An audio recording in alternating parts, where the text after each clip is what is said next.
Police Department and also from my office, who have spent quite a bit of time working on a particularly heartbreaking case, which is about the death of a 4-year-old child who was in the care of the defendant. This all relates to an incident that occurred on October the 30th of 2019. The incident was originally reported as an accidental fall by a child from a second-floor window. The caretaker claimed the child had been playing with a cat. That's not the truth. The truth is this child was killed, and was killed brutally, and was abused for an extensive period of time. And I'm very grateful to the excellent work that has been done by people standing next to me. I'd like to introduce them. First, I'd like to refer to the police department personnel. We have with us today Detective Laura Hammond of the Homicide Unit, Philadelphia Police Department. Detective Vincent Strain is also here from the Special Victims Unit of the Philadelphia Police Department. And we have Homicide Sergeant Christopher Williams with us here as well. Unable to be here today, but also involved. Detective Tracy Byard from the Homicide Unit of the Philadelphia Police Department. I am flanked on my left and right by Chesley Lightsey, who is an assistant district attorney in the Homicide Unit. She is also the assistant chief of the Homicide Unit. And I'm also flanked by Anthony Voci, who is the chief of the Homicide Unit. Ms. Lightsey in particular has taken a very, very intense interest and involvement in this case, as will become evident if the matter is tried, and may become evident even if the matter is resolved without a trial. And I'm grateful to all these people up here for what they have done. So I know you may have questions about this and some other cases. Most of the details about the case have already been conveyed in the press release that was put out in relation to it. Are there any questions that we can address at this time?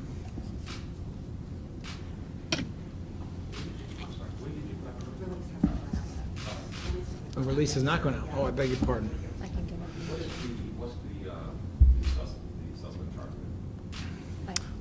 I'm going to let Ms. Lightsey address the specifics of the case.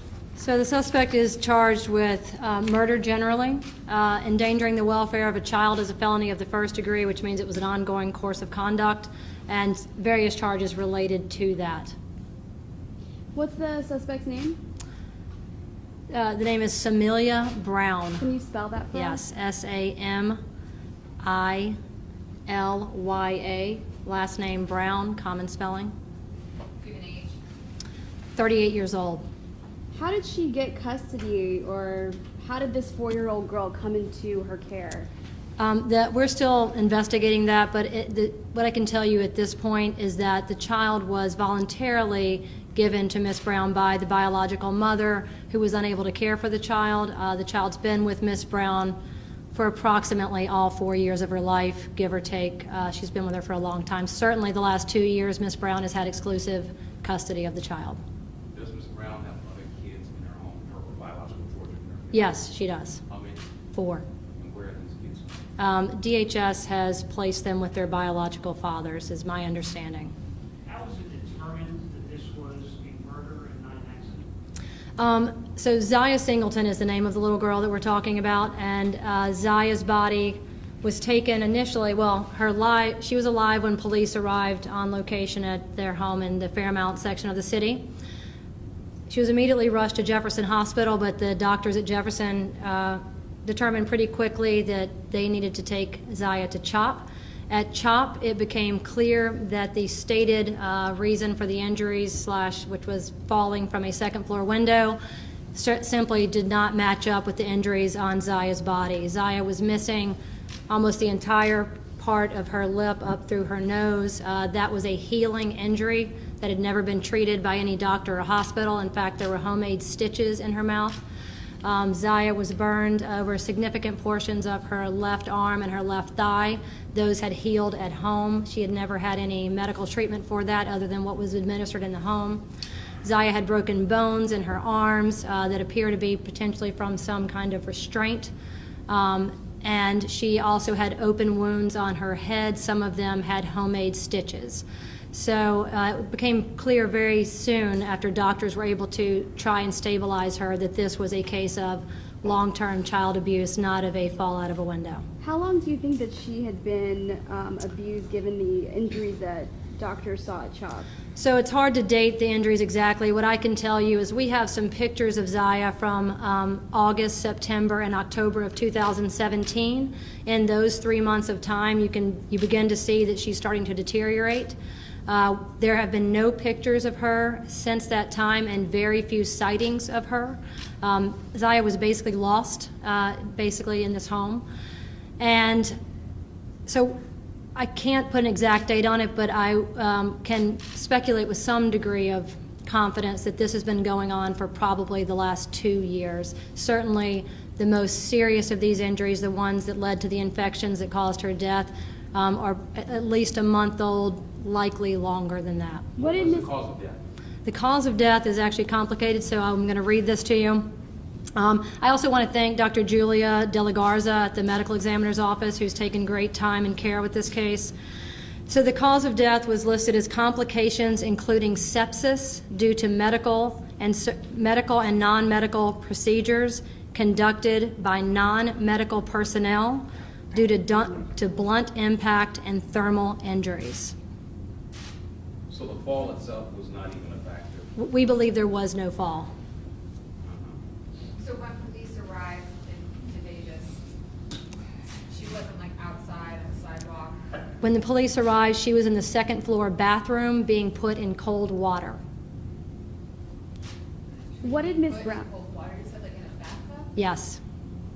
What did Miss Brown have to say for her medical condition when the doctors revealed those injuries? Ms. Brown did admit at the hospital to hospital personnel that she had put the sutures in herself. I don't have a time frame of when she said that happened, but there's been no further comment from Ms. Brown. So she didn't admit any wrongdoing, with the exception of she tried to I am not. self-medicate this.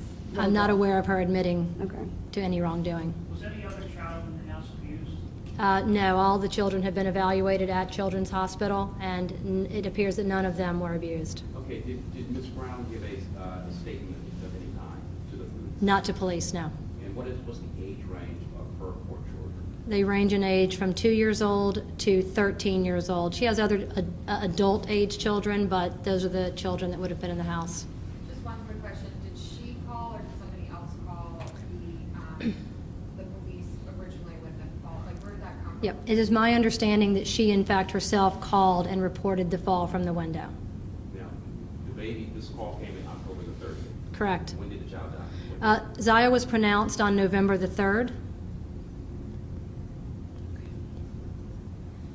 And what do we know about Zaya's mother and father? Are they They are aware of what has happened. They were at the hospital and present as the doctors were trying to help her. They are currently aware of the situation. We do not have any reason to believe they understood what was happening over this last couple of years with her. And why did they put their child in custody of Ms. Brown? I can't answer that for you. I don't know.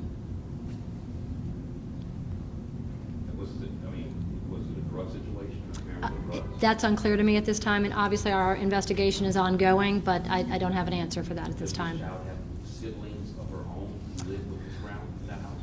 No.